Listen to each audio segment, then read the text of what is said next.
face look like that. The camera adds on 20 pounds. So brothers and sisters, yeah, but you see Chef Kevy's a beautiful brother, and he's definitely got a few pounds lost when you see him live in person. Okay, brothers and sisters, big it up again. We're over 216 laptops. Keep it coming through, brothers and sisters. People are still coming through. And Chef Kevin, the most political chef on planet Earth. Now, brothers and sisters, our first special guest is this beautiful brother.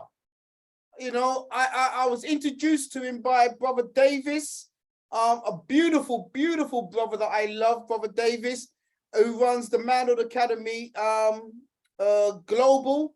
And he's been working with this particular brother. This is an international photographer, world renowned, but he's not only is he known for his photography, he's got a phenomenal charity. He's a founder of a charity called Kickback, and I believe there's another charity that he runs, and he's literally giving back directly to our youth. I mean, it's awesome what he does worldwide.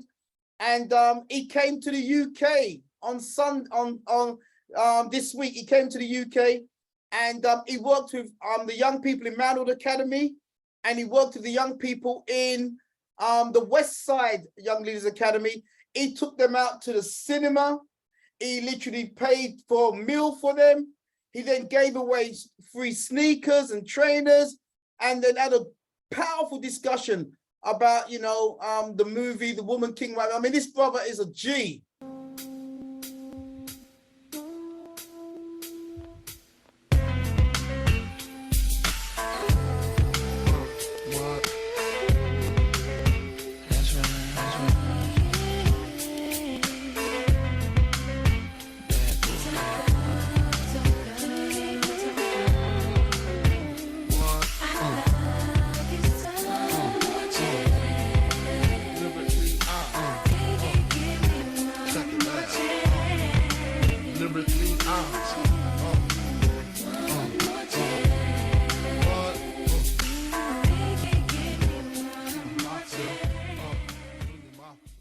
Oh, wow, brothers and sisters, that is one of our phenomenal kings from Canada, hailing in all the way from Canada.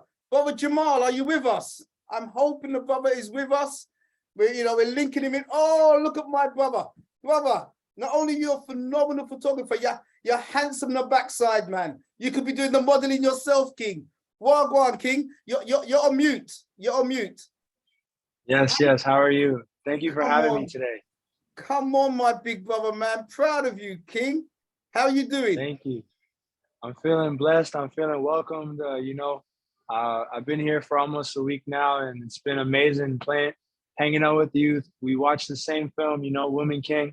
We had a great discussion about that, and we were able to connect. And, building connections is great. We already talked to some youth about having them come to Toronto next summer. So I'm happy, man. I'm feeling great. Brilliant, brother. Now, just before we go into your phenomenal charitable work, okay, brother, which is just second to none, my king. Please just let us know a little bit about you. You're a very successful photographer, but just give us a little bit about who is Jamal Burger. For sure. My name is Jamal Burger. I'm from Toronto. Born and raised. My dad's Jamaican. He grew up in Kingston, came to Toronto. My mom's Canadian. I've been a photographer now for about 7 years. Touching on my time as a photographer, I've been able to work in the NBA. I've been able to work with, great leaders, great men, great women. I've been able to travel to Africa with the president of the Toronto Raptors. I've been able to work with a lot of notable people and have conversations with a lot of great minds. And I soak and I absorb all of that. And then going through that process as a photographer, I learned about all these jobs that I wish our schools taught us about. And I just took it upon myself to figure out how can I bring my level of awareness back to the community in which I grew up in, because if the friends and family that I had growing up knew about these opportunities and worlds which existed, I think a lot more of us would have been better off, maybe a little bit more successful, or would have been able to avoid some of the trouble we ended up in. So it was very motivating for me after learning what I was able to learn as a photographer. Beautiful, fantastic, brother. And obviously, you know, people just go online. I think we've been putting the links for this brother. Just check out some of his work. Check out some of the people that he's, you know, he's traveled all over. I think the last time we spoke, he was in Italy when we spoke over the weekend, was it? Yeah, I'm taking some time to travel. I'm taking some time to reset. I'm sure a lot of people on this call can relate, but in working in the community, you know, you got to make sure that your tank is full too, you know. So I feel like I'm in a space where I'm learning again and filling the tank so I can go back and, you know, get into like my second wave of this. You know, I'm feeling good. Fantastic, brother. And we're going to touch on that because, as you know, tonight is all about. Yeah, I'm feeling energized. Yeah, fantastic, brother. Oh. And oops, are you there with us? I'm hoping the brother's there. Yeah, I'm here. I'm here. Fantastic. Yes, I'm here. Okay. Now, brother, you know, please let us know about your charitable work. I know you're the founder of Kickback, and I think there's another charity that you founded as well. Is it? So I'm the founder of Kickback on Instagram. It's Kickback Connect, and I'm also the founder of a media agency. So it's called Tier Zero. I'll send you the link to that after. So focusing in on the community stuff, Kickback is an idea that serves the 12, 13-year-old boy in me. When I was a kid and I went from a kid size to an adult size, and the price went up by like 50%, and my curfew changed. I realized that at that time, asking my mom for things, it was really getting at her to say no to me or to feel like she was letting me down. So, you know, I took it into my own hands. To figure out how to make money, how to get what I needed to show up to my Catholic school with all black shoes and to show up to basketball practice with my basketball shoes. So I started stealing. I started, you know, taking things to make money in the way that made sense to me at the time. And I had 10 other friends with me doing those things. And, you know, I got caught one day doing something that was light in comparison to what I was doing any other day. And when I got caught for stealing a book that had it was a novel with a basketball player on it. It was because I never seen a basketball player on a novel in school before. Yes. So to this day, I feel very lucky because what I got arrested for and brought home in a police car for was light, and I didn't face any reprimands after that. I just learned my lesson. But my friends had gotten a lot more trouble. Fast forward, I'm now finishing high school, did what I had to do to make it through. And I've seen some success as a photographer. Brands started wanting to send me sneakers to my house and all of these things. And I realized I had this eureka moment where I was like, yo, there are literally kids who go out of their way to try to get what they need to show up to school as equals. And they're putting their life on the line. Not literally all the time, but literally in some way. So for me, it's like you're giving shoes to the wrong person. So I just collected what I had and collected what others had. And I started this thing. The idea was I wanted to give back, and I wanted to give back through sneakers. And, you know, Kickback just rung for me at the time. I was 23, you know, I'm 29 now. And it was the first time I gave out shoes, I learned a lot. The thing that I'm the type of person that when I do something, I want to do it better the next time. So after giving out those shoes, I was like, damn, those kids didn't learn anything. So I know they're grateful, but I want to attach a lesson to every single pair of sneakers I distribute going forward. So long story short, and 6 years later, we've been able to distribute over 6,500 pairs of quality, brand new, lightly worn sneakers. And if you do the math and you kind of add it up, I'm talking Canadian dollars here. So don't quote me. Like, yeah, but we've been able to redistribute over $1 million worth of brand new, lightly worn sneakers in neighborhoods. So it's been fun.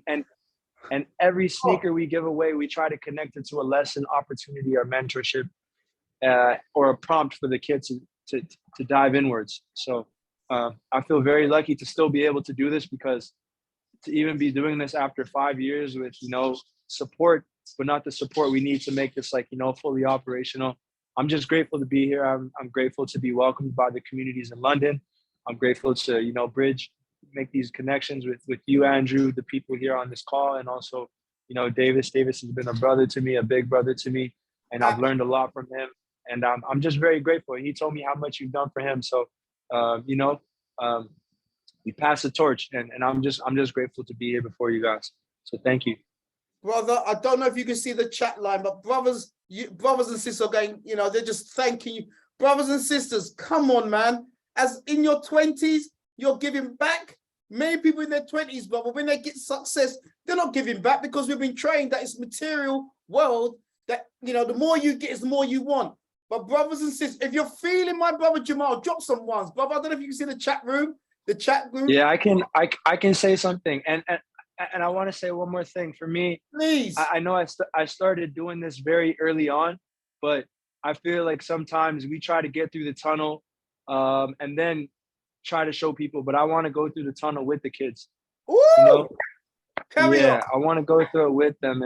And I honestly don't feel like giving back is a hand down or a handout. I feel like if we start to look at giving back as a mutual exchange, we start to understand the importance of this, because the kids give me just as much as I give them. Wow. And in no way do I feel like I'm depleting my resources. I just feel like I'm going along my journey. Brother, I don't know your mother and father, brother, but brother, I'm going to tell you straight up and down, they must be phenomenal, beautiful people, because you know the tree by the fruit it bears, brother. And just listening to your spirit, your outlook, your mindset, your psychological standpoint, brother, we thank the Most High for you, brother. It's phenomenal. It is phenomenal, your heart and what you're saying and the concept behind it, my king. We thank you. We thank you. And before you go, my king, before you go, tonight is about mental well-being of men and boys and black boys and black men in particular. What's your views on that? What's your views on that, brother, based on the work that you've done? I think it's everything. I feel like a lot of the challenges black boys and black men face, some of us are lucky to have our fathers in our lives and some of us aren't. But what I've learned through the relationship with my father is that my father was a hurt boy. You know, yes, he went through a lot, and he wasn't able to articulate his emotions and what he had to go through. Yes. And as a result, we didn't have a relationship. So for me, I advocate for us to be vulnerable, to be open, to share our feelings, to let people know when we're hurting, and to let that emotional side come out, because we're often dependent on for logic, but those emotions that we have inside of us are important too. And I feel like that's how we start to break these cycles of absence or disconnection. I feel like with a little bit of work and the stuff that we're doing here in spaces like these, our emotional well-being is just as important, as the guidance we can provide for our families and friends.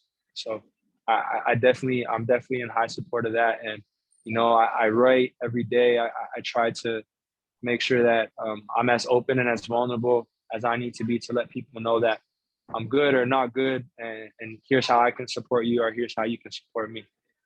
Beautiful, beautiful. My brother, this is the first time we've had you on The Hidden Truth. I hope it's not the last time, brother. As we said, we'll be doing some work behind the scenes, myself, yourself, and Brother Davis. I know the young people, I spoke to them yesterday. They were in awe of you, brother. One of the young brothers, De Niro, I think it was, or was it Jad? He said that literally, man, you exchanged numbers. I think you took them out on Sunday as well, and what have you, okay? They were in awe of you, brother. And, you've made a phenomenal mark on their lives, brother. They came back to school with a new step, with a new bounce in their trainers, you know what I'm saying? And that was down to you, my king.